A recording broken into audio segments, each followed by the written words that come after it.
Alors que la galaxie des S24 chez Samsung n'a pas encore été annoncée, Internet chuchote déjà autour d'une galaxie plus lointaine, la S25.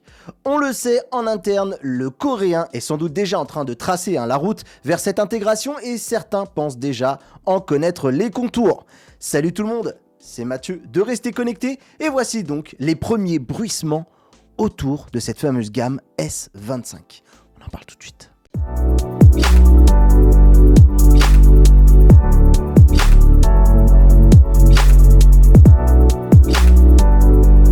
Alors, laissez-moi vous rappeler que sur cette chaîne, je vous propose des news toute la semaine autour de la tech.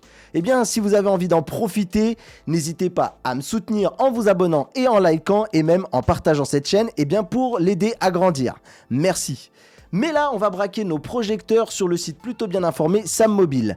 Alors ici, j'ai décidé de reprendre le site de 01net parce qu'il était un peu mieux présenté au niveau des informations et surtout aussi également qui dispose des tweets dont je vais avoir besoin pour commenter. Mais en fait, j'ai principalement travaillé autour du site de Sam Mobile. Donc comme je vous le disais, nous on va braquer nos regards autour de Sam Mobile qui a recueilli des rumeurs autour d'un leaker du nom de Revenius, très prolifique d'ailleurs en ce moment puisqu'il a déjà occupé une autre news que j'ai évoqué sur Apple et dont l'affiche va apparaître juste par ici. Il nous annonce qu'après avoir été introduit avec le S22 puis reconduit pour le S23 et peut-être même le S24, le capteur ISOCELL GN3 de 50 mégapixels ne siégera pas sur la gamme S25.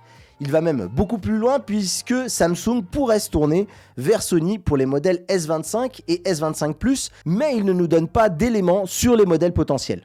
D'ailleurs, Revenius ne cache pas sa satisfaction concernant cette décision, mais il ne nous dit pas non plus d'où il tient toutes ses sources.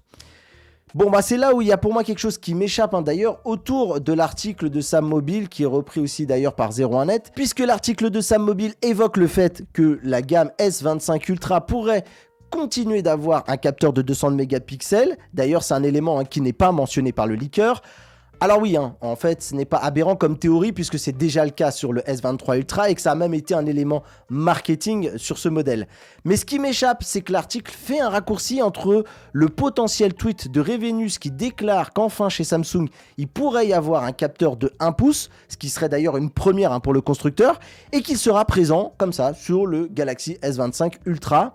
Alors que son tweet, vous le voyez ici, il ne dit clairement pas ça. J'ai été regarder les réponses qui se trouvent en dessous du tweet et vous pouvez le faire aussi vous-même de votre côté. Beaucoup de gens posent la question. Si pour le coup, il répond que ça ne sera pas présent sur le S24 Ultra, il ne mentionne pas, ne confirme pas quand les gens lui demandent si ça sera donc sur le S25 Ultra. C'est à ce moment-là que moi je vous demande d'observer la plus grande prudence concernant les informations.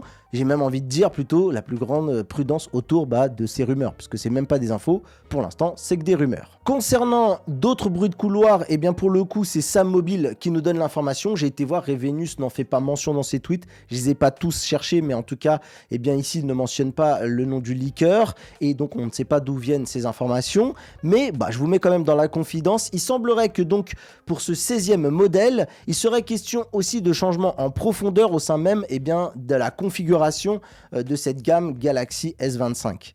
Et là, on nous parle carrément d'une nouvelle puce en interne qui serait développée.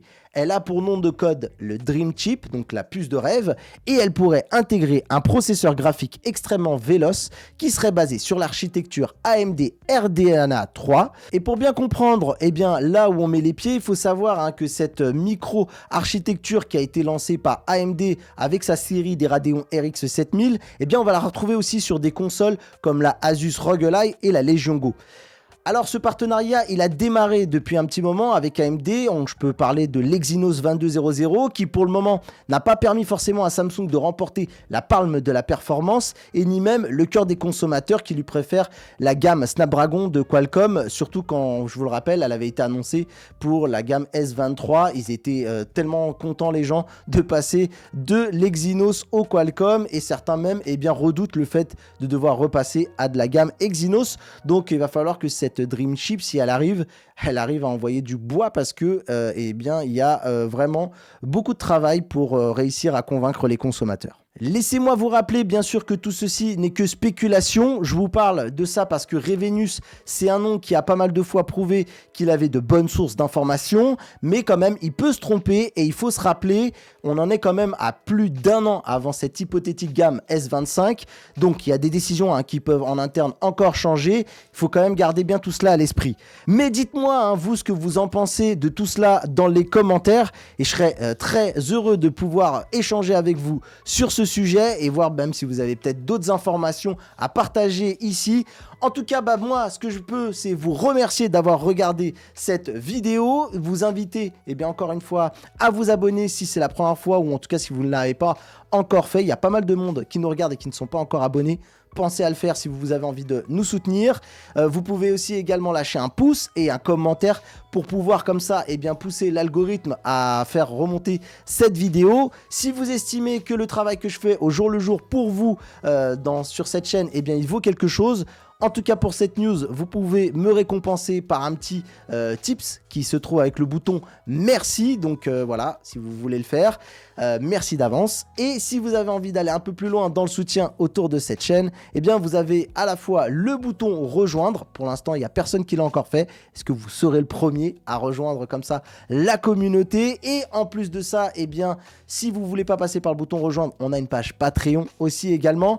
Le bouton rejoindre et le bouton Patreon vous donnera accès à quelques avantages. J'essaye de mettre des vidéos en avant-première. Il y a un canal aussi qui est réservé aux membres patriotes et aux membres rejoindre si c'est le cas de la communauté. Bref, en tout cas, merci beaucoup.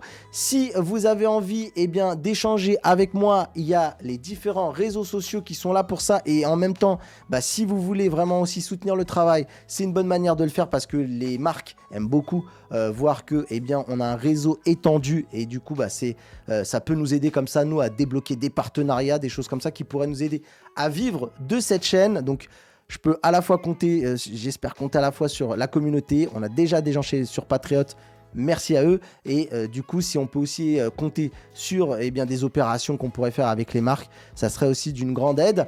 Bref, en tout cas, si vous n'avez pas les moyens, mais vous voulez quand même discuter avec nous, il n'y a pas de souci. Les réseaux sociaux, il y a aussi le canal Discord aussi qui est là. Et il y a déjà pas mal de monde à l'intérieur de ce Discord. Et on échange, c'est plutôt cool. Je vous donne comme ça quelques coulisses de la chaîne et autres. Bref, on a une petite proximité supplémentaire. Et puis si vous avez quand même un peu les moyens et que vous pouvez faire un geste, pensez plutôt à le faire en priorité à l'association que l'on défend, les Lutins du Phénix, qui viennent égayer comme ça la journée des enfants hospitalisés qui subissent deux fois de lourds traitements. Et les Lutins du Phénix, ils organisent comme ça des petits événements pour pouvoir venir égayer le milieu hospitalier, que ce soit les enfants mais aussi les soignants. Et ça, c'est très très important. Voilà, bref, je pense que je vous ai tout dit. N'hésitez pas en tout cas à nous soutenir. Et moi, en tout cas, je vous dis à très vite. Et puis, vous pouvez y aller sur la chaîne. Il y a pas mal de contenu. On a le XR360 pour les technologies immersives. Bref, en tout cas, je vous dis à très vite, à très bientôt. Restez connectés. Bye bye tout le monde.